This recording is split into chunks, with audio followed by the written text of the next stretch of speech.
we'll just give it another minute or two, and then we'll get rolling with everything. We'll start off with Dylan, just talking about who he is. But yeah, Dylan, if you want to talk a little about who you are for a couple minutes, just about the team, about you as an agent. Yeah, so I mean, basically the team got started in a real downturn in 2008, and it was exciting. We worked at Remax Hallmark for a long time. Finally made the switch over to Keller Williams better part of a decade ago now. We're going on 15 years. Yeah, we've been really fortunate, sold hundreds and hundreds of houses. Our focus is really in the GTA in general. And yeah, it's been a wonderful ride. For sure.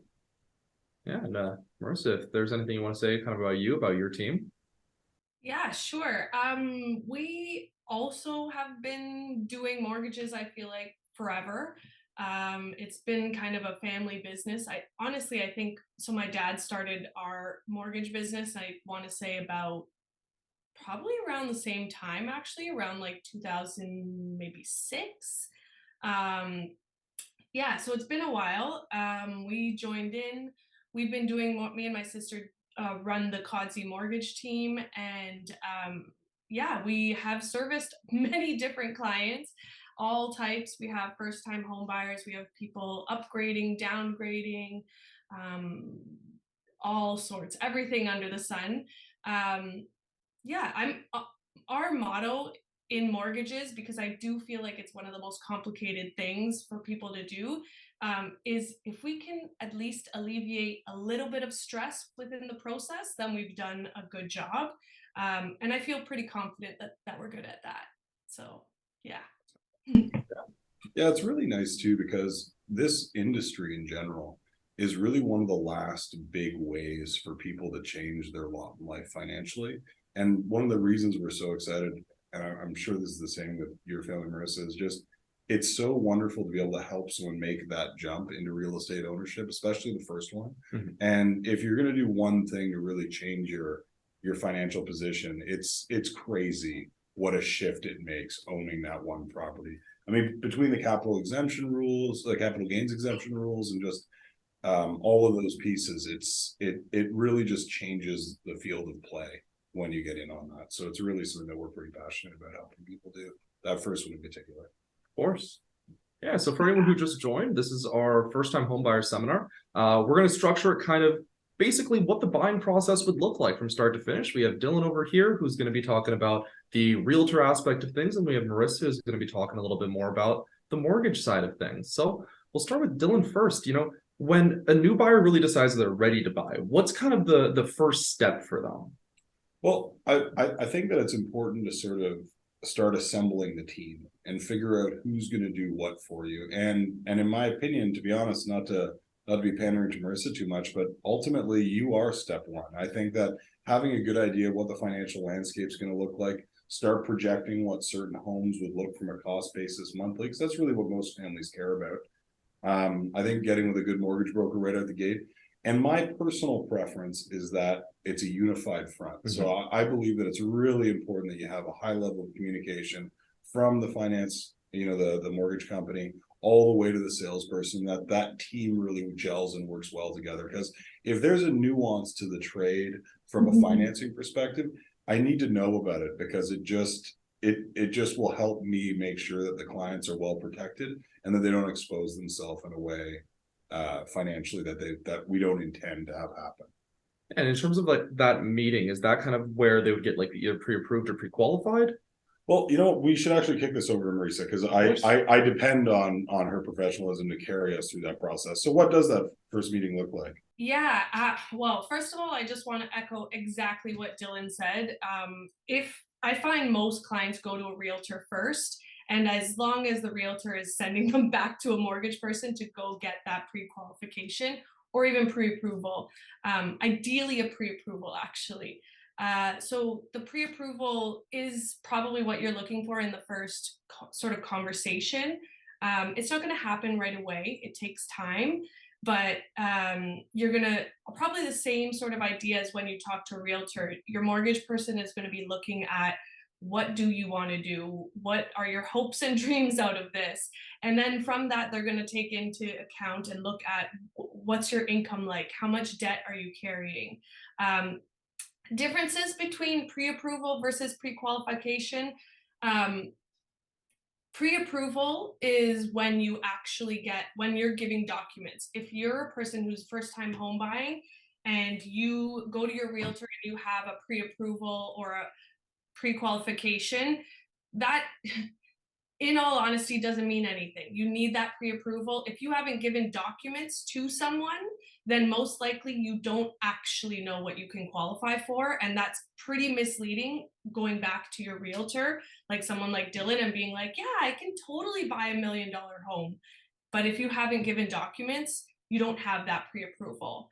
And sorry to interrupt, but and Yeah. that just runs why it's so important that the lines of communication are clear between your whole team as a first-time buyer. Because if there's a mix-up like that, it's not actually the consumer's fault. It's because the professionals have let it fall down and the communication wasn't there from the beginning. So you got to think that in general, the responsibility sits squarely on our shoulders to make things go smoothly, and more communication it's why it's so vital, what you just said.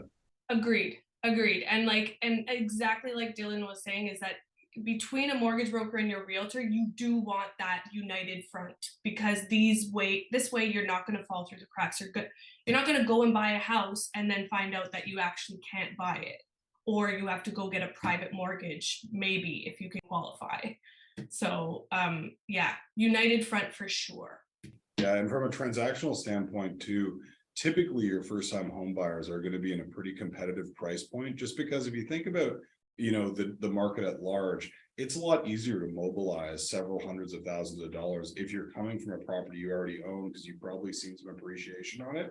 Whereas first time buyers, they got to come up with that cash themselves. So it's really, really challenging. So it's usually a really, really tight environment. And the worst thing that can happen is that if an agent was to let you get out of turn on how you're supposed to do it, if you find the perfect property and it sells because you just didn't have your ducks in a row from a mortgage perspective, that can be debilitating to the health of a search, because once you start getting the one that got away mentality, it's tough to come back from. Oh yeah.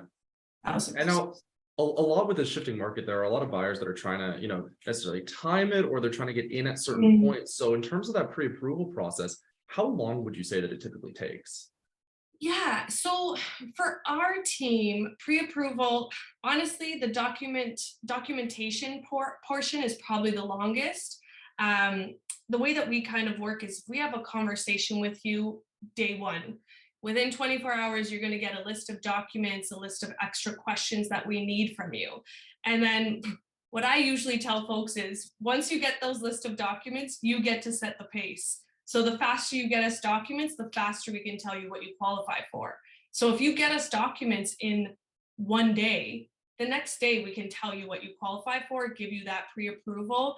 It might not be a rate hold, but it'll at least give you a number that you can start looking at, and then we can start looking through rate hold options or types of mortgages. But that actual initial, once we have your documentation, that's pretty set in stone. I tell clients every day, it's like 99% accurate what you can qualify for, because we have your documents. We have the real numbers. And because we do mortgages all the time, we can give you that pretty confidently what you qualify for.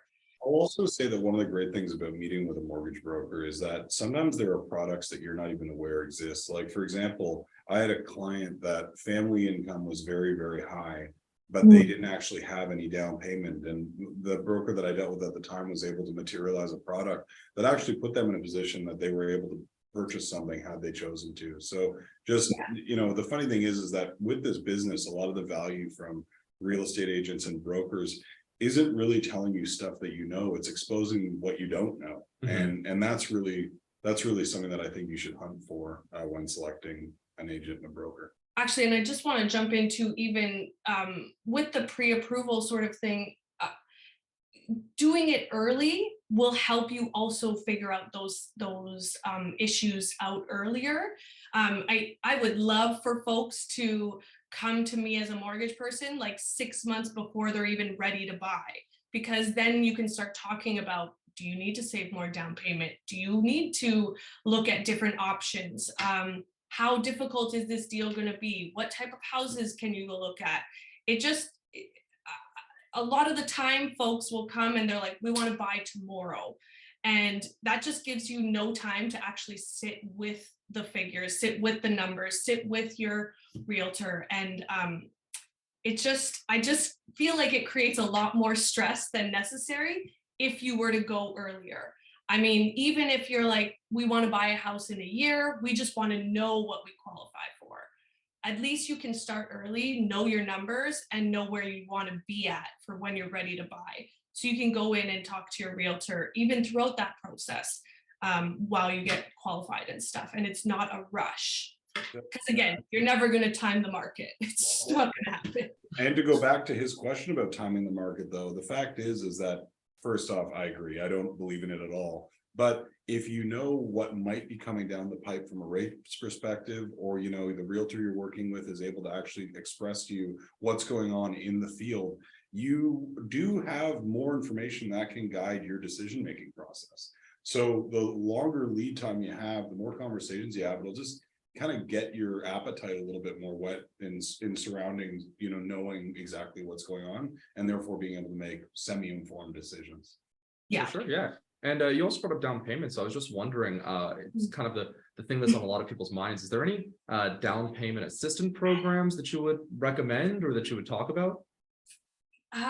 Yes, I would say the big one is probably RSPs. And I feel like a lot of people talk about that. I think that's the biggest one. And you can, as a first-time home buyer, take about $35,000 out of your RSP. If you have two people, each person can take out $35K. So now you can have $70K and it's not going to be taxed at that higher bracket. Eventually you do have to pay it back, but you have like 15 years of time to do that. But that's probably the biggest one that people can use. And especially within, like if you're talking about the Toronto market, a lot of the first time home buyer kind of down payment programs are a little bit harder to access because properties are more expensive in Toronto. There is, a first time home buyer incentive, which is the government basically lends you about 5 to 10% on the house, but they own a portion of the equity of your home as well. Personally, I haven't found that program to be very helpful for folks in Toronto specifically. Outside of Toronto, there's a lot more ability to use it. There's the land transfer tax. That's not really about your down payment, but it does help because it goes into your closing costs. So there are a few programs that are coming out with first-time home buyer things. There's a new tax-free savings account that's specifically for a first-time home buyer. That's not available yet, but it's in the pipeline. And that, honestly, that looks amazing. I think you can save about 25 or 45,000 in there tax-free, and grow it through there and use that money. When we find out more information and it actually comes out, we can talk more about it. But I would say probably your RSP one is the biggest one you're looking at. Of course, most people these days are getting gifts from family members or inheritance.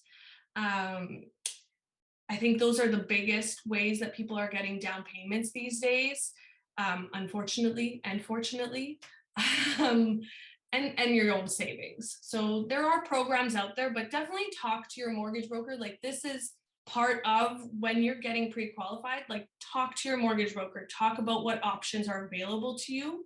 I mean, I've had people come to me and ask about that first time home buyer incentive and being like, this is amazing, I want to do it. And then we actually look at the situation and it doesn't fit. So you can go in with a lot of hopes and dreams, but at least have someone who can actually walk you through what is the reality of your situation. And then you can start to go from there. For sure, yeah. Yeah. I mean, I would love to ask about, creative financing in terms of that, but I think it's going to get so complex. That's a whole different seminar in and of itself. So Yeah. kind of close out the mortgage side of things is there any costs that aren't like readily apparent to a lot of first-time buyers that they should be aware of just going into the process? Definitely.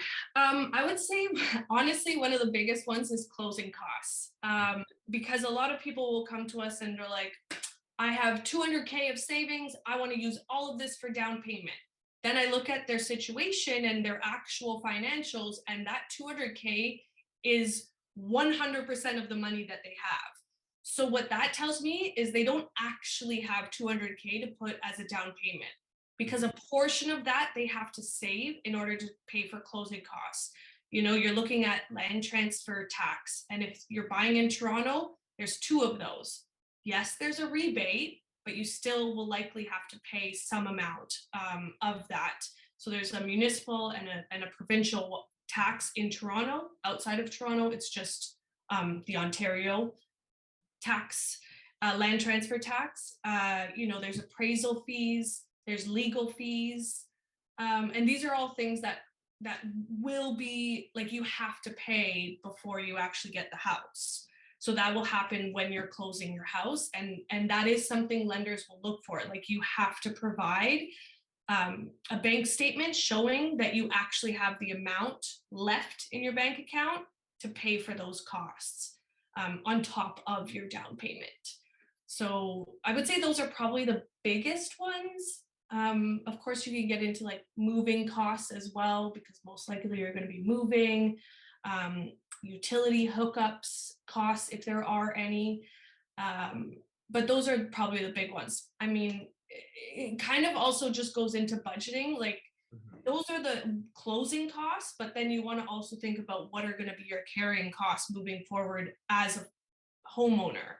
Now you're going to have home insurance, you're going to have property taxes, utilities.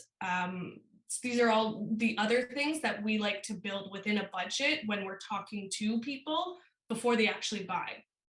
Mortgage is one thing, but there's also recurring costs that now you have to pay that you might not have been paying before.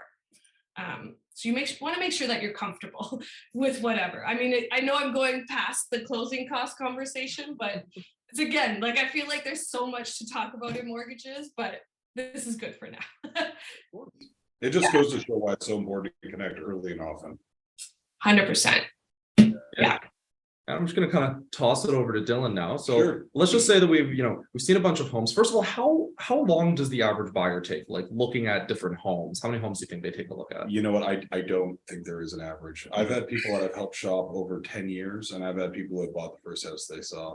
I find that you can sort of split buyers into 2 piles. You've got pragmatic, logical ones that are very rare. You almost never see these guys, but they do exist. And then you've got guys who buy on feel. And I find that probably 80% of buyers are more like that. You just get a feeling from the house. And the one thing I'll say to people is, it doesn't matter how long or short the search is. That's not the actual goal. We're trying to find you the right house. And the one thing that I do tell people is, if we're lucky and we find one early that gives you that feeling and it's a possibility, do not snub your nose at it. Like, the goal here isn't to look at a ton of houses, it's to find your home. That's what we're trying to do. And it's going to be frustrating too, because like I've said, prices are staggeringly competitive. It doesn't matter how big your budget is. There's always a circle of sacrifice. You're never going to get everything you want, even if you build your own house. And I basically did that, and I still don't feel that way. So you always are going to sacrifice something. So it's really important that if you see something that matches the majority of your criteria and it gives you that feeling, don't be hesitant at that point to pull the trigger. For sure. So let's say they find that home, right? Yeah. What happens then? So the first off, I'll get there in a second, but the truth is, the most important thing is that whoever you align yourself with on the real estate side and the mortgage side, if you don't get a good trusting feeling about them, like if you don't feel like you can trust what they're saying, run. Do not work with those people, because the problem is that whether you trust them or not, you're going to take advice from these people, and it's going to be life-changing, the decisions you're going to make under their guidance. So if you can't figure out that you have an established, really strong feeling of trust with your team, basically, you need to re-inspect the team and figure out how to get that. Because, for example, in the Toronto market, one thing that we see a lot of, unfortunately, is bidding wars. And effectively what it means is that the price that you see on a listing is usually just a marketing tool, which is psychotically frustrating for everyone involved. It's just awful. So really, like, the first thing that needs to happen is you need to have someone who can answer in fairly short notice what a property might go for and give you a rough idea, because there's nothing worse than going to see if your budget's under $1 million and you go see a bunch of 899ers that are going to sell for 1.25. There's no point. You're just training your eye poorly. So having someone who can guide you early on, not to go look at stuff you can't afford because it's being marketed in a way that's going to incite a bidding war. You need to be able to trust the person you're working with to help guide you into properties that you could actually successfully purchase. Yeah, for sure. I always joke with my clients, I don't want to show you something that's just outside of your budget. If we're going to go see something just to waste time, let's go see something that's $10 million in the product path. Like, let's blow it out, you know. There's no point in looking just beyond you. Let's look way beyond. Yeah. And we're just going for fun, you know. Yeah. Because nothing's worse than training your eye for 500 grand more than you can, you want to do. And the funny thing too, and I'm sure, Marisa, you see this a lot as well, is that a lot of buyers will actually get pre-approved for more than they're comfortable spending. Like, if you're a risk adverse family and you want to keep it lean, a lot of people will tell me, like, we're approved up to 1.7, but we don't want to crack 1.2.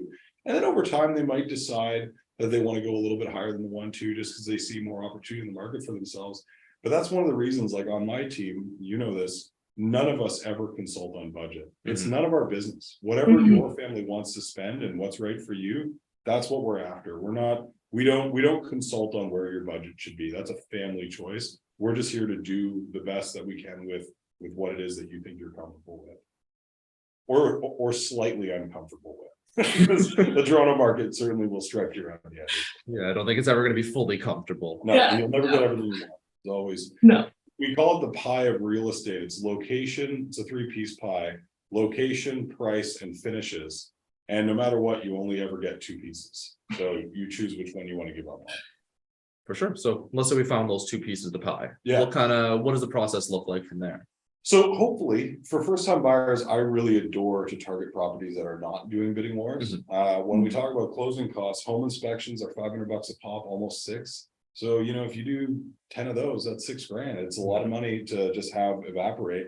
So I much prefer to have conditional offers for first-time buyers. A lot of the time too, the financing is more difficult because they don't have a massive stack of cash coming from the last house. So a financing condition, I'm sure you would love one, Marisa, and I would love for them to have one as well if possible. Unfortunately, in bidding war scenarios, that's not always possible. So for me, for new clients, if there's a way that I can help them find something that's maybe been on the market for a little while, that, you know, has a price that we can negotiate conventionally downwards, include a home inspection or a financing condition, I really prefer that for first-time buyers. Is it always possible? Absolutely not. But as far as a nice target, that's something that I like to focus on for sure. So in that scenario, we find the place, we decide an appropriate offer to make. Hopefully we include a financing and home inspection condition. We negotiate conventionally with the seller. They're hopefully reasonable and, you know, give us a little bit of money off the asking price into a range that we've established together. We feel the value is there. One of the other reasons that it's so important to have an agent you can trust is that in order to win in the market, you need to be on the edge of reality, because only one person is going to win in a bidding war, for example, and you can't really look backwards in a market that's trending up, because you're actually trying to figure out which way the line's going, how much further you have to go to actually win the bid. So these conversations aren't in tens of thousands of dollars. They're usually far greater. You're talking percentage points. So it's a nerve-wracking conversation, and there'll be lots of times that I need to tell my clients out of nowhere that they're probably going to need to bid, you know, another very nice car worth of money in order just to be in contention. And that's going to happen fast, usually like in my car at night. So like the whole thing's crazy. So if you don't have a base level of trust that your lender is going to be able to pull it off with Marisa and you know, that I'm telling you the right things, you're screwed from the beginning. So really, again, I'm just going to reiterate, it's about establishing a trustworthy team right out the gate. Yeah, of course. I mean, obviously, if that no dream scenario happens, they get the offer accepted. What happens, obviously, between then and the closing date? Well, the first thing I do is I email Marisa and I say, here's all the documents. So, you've done all your work up to now, and I know you've got your beautiful file that's all set up. Mhm. Make it a reality Mhm. inside this time frame, because that's how long our hopefully condition is there for. Mhm. Or failing that, if there isn't time for a condition because we're in a bidding war scenario, Marisa probably already has the listing and has flagged any issues that could come up with any of her lenders. Sometimes, and Marisa, I'm sure you could add some intelligent stuff to this, but like weird sized lots can be a problem. I'm sure there's a million examples. How bad the property is. Right? Like, a lot of people go into, especially first time home buyers, are like, yeah, in renovations, no problem. But lenders might not want to actually lend on that. Remember, the lenders own 4/5 of the house. Mhm. So like, it's a lot of risk on their end, like, you're typical. And that's one of the brilliant things. And when I was saying earlier that like it changes the financial landscape in a huge way to own real estate, just think about that leverage. Like if you're putting down 20% and you go up even the smallest amount, like, if a property, if you only put 20% down, the property goes up 10%, you've made a 50% return on your cash invested. That Mhm. leverage is unrivaled in many investment scenarios. So it really does change the playing field. Yeah. Yeah, I agree. I really agree, which is kind of goes into like why I think all the time is the best time to get into the market, because most likely your house is gonna earn you more money than any bank account, any investment anywhere else, stock market, bonds, whatever else, unless you're like super lucky. But I mean, if the past couple years have told you anything, luck is not a real thing. Yeah, Um, you can actually work a startup in order to get startup money. So unless you're actively doing that, real estate's a pretty good choice for the common man. yeah, yeah, I think we'll close it out with one last question to kind of both of you here. Either you can jump in first, whoever has something to say about it. But what does the support typically look like after the fact? So after closing has happened, after all the documents have been shared, what kind of communication or support should be expected from either side, the realtor or the mortgage? This is pre-closing or post? Post-closing. Post-closing. Everything's done. What does it look like then? Great. I'll let you go first. sure, yeah. So closing, I think the thing people don't realize about mortgages is you're probably going to be in this mortgage for about 25 years minimum, most likely. So our relationship doesn't end when you close. You're probably going to have a renewal within at least 5 years. So you're going to have to look at your mortgage again. You're probably going to have to talk to us again. So post-closing, right away, post-closing, like after a month or so post-closing, you have your first payment. So we're going to make sure that the payment's coming out. You're feeling good with this. How are things going? Is everything set up properly? That's probably going to be your immediate first. After that, maybe you're still going to talk to us about if there's costs coming up, or if you want to change your mortgage payment. A lot of times, most people go into monthly payments, but maybe you want to change it to bi-weekly or weekly. These are things that you can look at. Maybe you're feeling good. You want to talk about, even maybe you made a bonus. You got a bonus at the end of the year and you're like, I want to put that extra money to your mortgage. That's something we can talk about. I feel like I talk to my clients at least once a year, honestly, because you want to talk about where has the value of your house gone in a year. Do you want to consolidate any debt? Have you racked up debt? Do you want to do a renovation? Do you want to sell and buy something new? Do you want to buy an investment property? So it's just equity from the mortgage in order to buy another investment property. Absolutely. Yeah. And these are all things to talk about, even if you're thinking about doing it. We've had a client who follows up every year and he's just like, can I buy something yet? Can I buy something yet? And it's just constantly just waiting for the equity to grow enough that he can pull more out so that he can buy an investment property.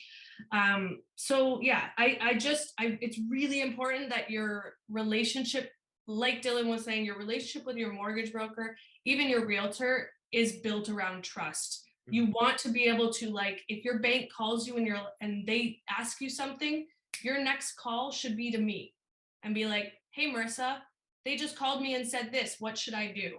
And that's where we want to build that trust and really help you understand that it is almost a lifetime relationship. So you want to find someone that you know you can trust and that you value their opinion and their knowledge. Yeah. Yeah, and on the real estate side, it's I will say that I truly become friends with the majority of my clients.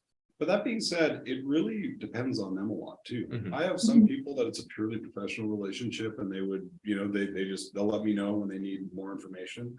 Usually, you're going to hear from me a few times a year anyway, just because of different social events we run and, you know, different stuff. And we do have a note that, you know, after 3 years in a house, chances are your mortgage renewal is coming up. They might not have ever considered owning an investment property, and it's our job to tell them what they don't know. So if that's something they want to explore, it's a worthwhile time to do that right around that refi. And again, this is why it's really important that the whole team's cohesive, because I might forget exactly when their mortgage is ready. And, you know, if I'm talking to Marisa, she's going to mention, oh, you know, the Clarks at 123 Main Street are coming up, you know, have you talked to them recently? So yeah, it really, the client leads how they want to be followed up with after the fact. But yeah, a few times a year, whatever they want. The other thing too is that just because like I own a bunch of real estate and a lot of my clients are investors, I kind of like them to just call me whenever they need anything. You know, if they need a contractor or a painter or whatever, I'm always putting my finger in those businesses. So if they need a referral, I'm a good guy to call. Yeah. Yeah. I think that just about answers everything. I don't see any questions in the chat, but I mean, we'll give it just a couple minutes in case anyone who's on the call wants to ask any questions. We got both of these people here that would love to answer them. Yeah, I'd say as well to anyone joining us, you know, really at the end of the day, I think the one thing we want you to leave with is just find someone that you trust and that you like the way they think and that you respect on a professional level. Putting that team together is going to make the biggest difference in the world. So that truly is step one. And if you have any custom questions or you're wondering about a scenario you're in, you know, obviously reach out. We're more than happy to talk to anyone at any time. It's literally what we do for a living. So we did with that. Yeah. I just want to echo that. When I was building up what I was going to talk about today, the first thing I wrote was, you need to trust the people that you're working with this investment. Like, it's going to be probably your biggest investment you'll ever make in your life, and you want to make sure people have your back and that you're in this bubble of protection from all sides. But yeah, I agree 100%.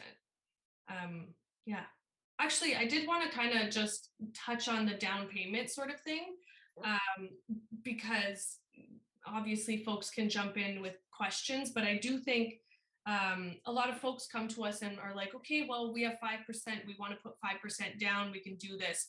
And I think I just want to reiterate that 5% is totally possible, but 5% is only available for houses that the purchase price is 500,000 and under. So anything over 500,000, you're looking at more than 5% down. And anything $1 million over, it's minimum of a 20% down. So just keeping those costs in mind, in terms of like what type of houses you're looking at, or even what you can qualify for. You know, maybe you can qualify for more, but if you don't have that down payment, then it's not going to work. Maybe we can look at it. Is that the same for a condo? Yes. So anything $500,000 and less for a purchase price, you can put 5% down. Yeah, and condos still, like, again, talk to your mortgage professional, whoever you're working with, about that, because when it comes to condos, you want to look at square footage as well. A lot of lenders don't like less than 500 square feet, I believe. There are exceptions. There is more coming out where you can have less square feet and you can get lending, but a good, I guess, rule of thumb to go by is 500 square feet is ideal. Less than that, talk to your mortgage broker before you actually buy it, just to make sure that you can get that mortgage on that. This is obviously going to move outside of the whole first time home buyers, but I actually have a question regarding that. Would that still be accessible to someone who's it's their second property or an investment property in terms of the 5%? First time, usually on investment properties or buying a second property, you have to put 20% down for the most part. Again, talk to your mortgage broker. Maybe there's new or different programs, because there are always new and different programs coming out from the lenders. So just check. I know right now, for the most part, you need 20% down for any property that's not your first home. Any investment property, especially. Maybe you can get away with like a cottage or a second home or something like that, but actual investment property, you're looking at 20% down for the most part. For sure. Yeah. That is a great question. The question is, what's the advantage of, or is there any advantage of going to a mortgage agent versus the local branch? Obviously, I'm biased, so I do think that a mortgage broker is going to look at your situation more holistically and work with you as a person, versus a lot of the times at the banks, you might you might never talk to that same person again who gave you so you're not really building a relationship. Yeah, that I would say that's the biggest one. So when something goes wrong, you're calling the branch and hoping that someone will understand your specific situation, versus having someone who's dedicated to just you and you are their client, you're there.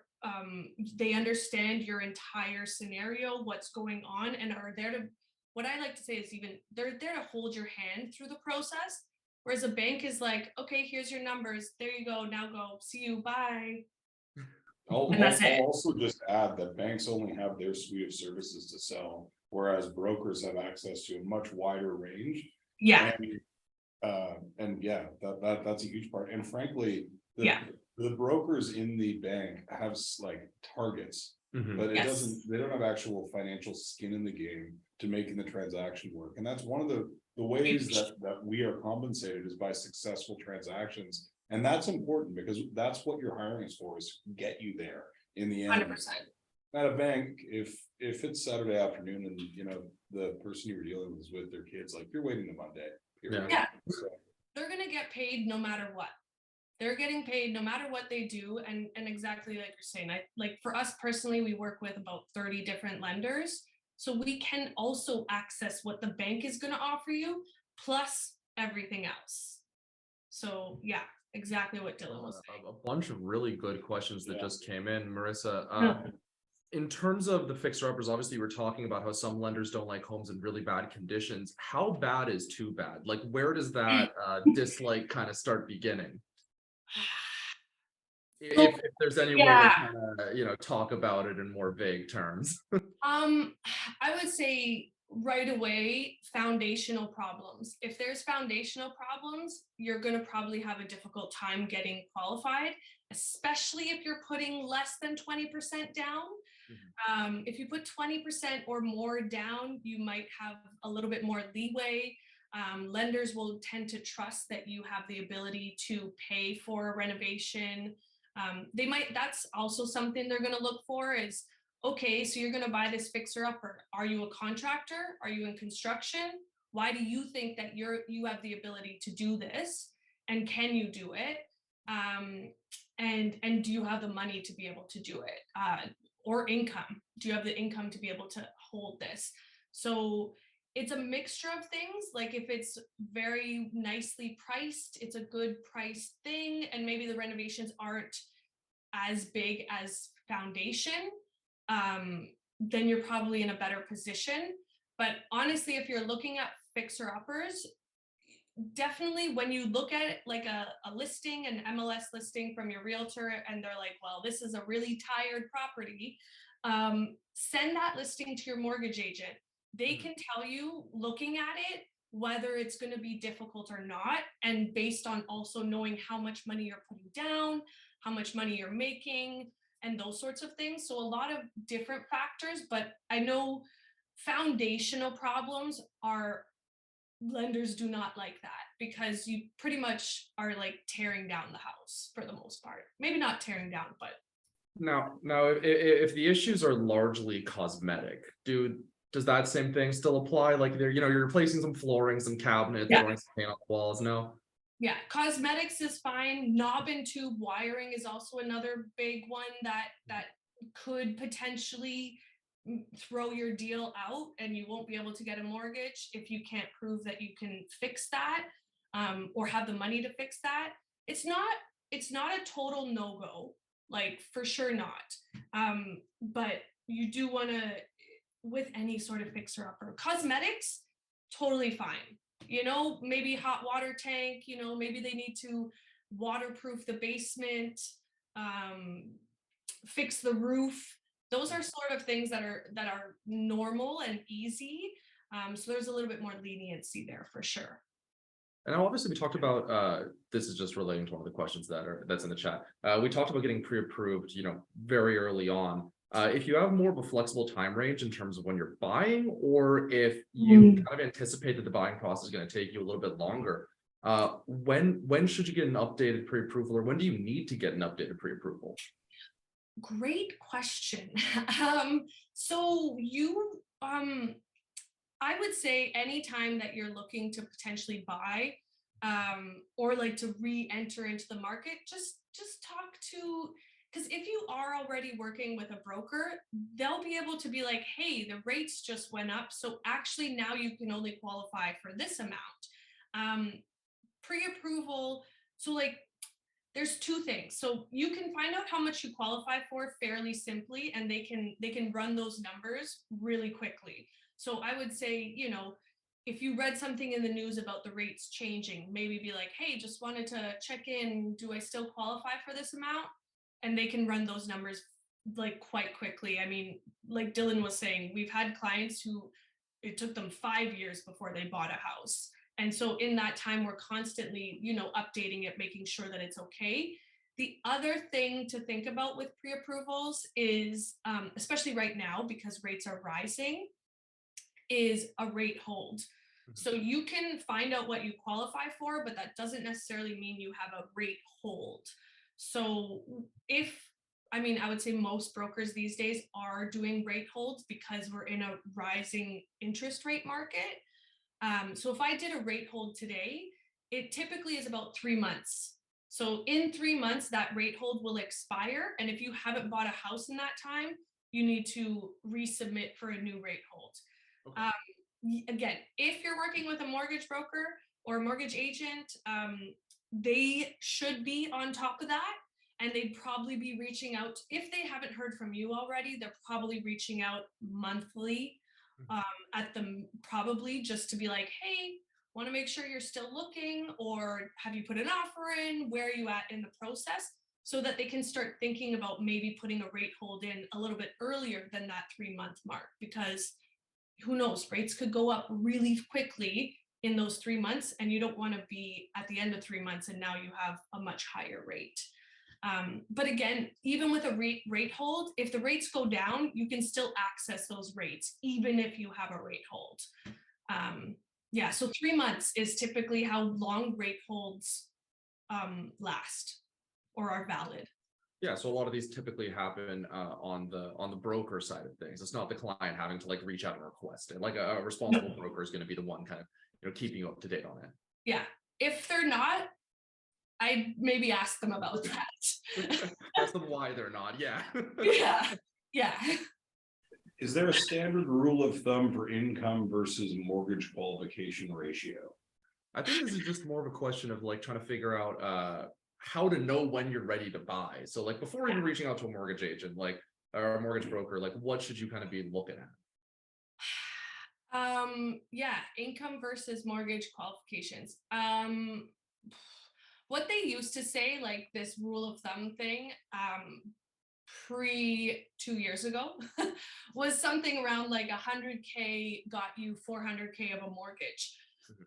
I would say honestly now you're probably close to 100K will get you maybe 300 of a mortgage, 350. But that's as much as, yes, that's a great rule of thumb, it's not you need to talk to someone, because there's debt in there. There's what type of job do you have? You know, how do you make income? It's a rule of thumb, sure, but definitely just talk to someone, because there's so many aspects that go into what to qualify at, or what you will qualify at. You're not gonna get yelled at Yeah, if you we're say I'm happy. not ready to buy yet. We like our phones ringing. It's nice. One question, I know you love answering this one. What do you think is going to happen with rates in the next 6 months? Woo! What does your crystal ball say? Yeah, tell us. Oh, good question. 6 months. I feel like honestly, interest rates are probably going to stay around where they are right now, probably for the next year at least. Fixed rates, I feel like fixed rates change weekly at the moment is what it's feeling like. I feel like I get an email on Monday and Friday telling me it's going up and down. It's not a lot that it's going up and down, but it is changing. Variable rates are tied to that Bank of Canada announcement, which there will be one tomorrow. You know, fingers crossed they're not raising the rates again. Yeah, so hopefully rates will kind of stay the same, so you can feel pretty confident in what you're doing and have a good understanding of what your qualifications or qualifying ability is, because it's not really going to change too much. And if you're waiting for rates to go down,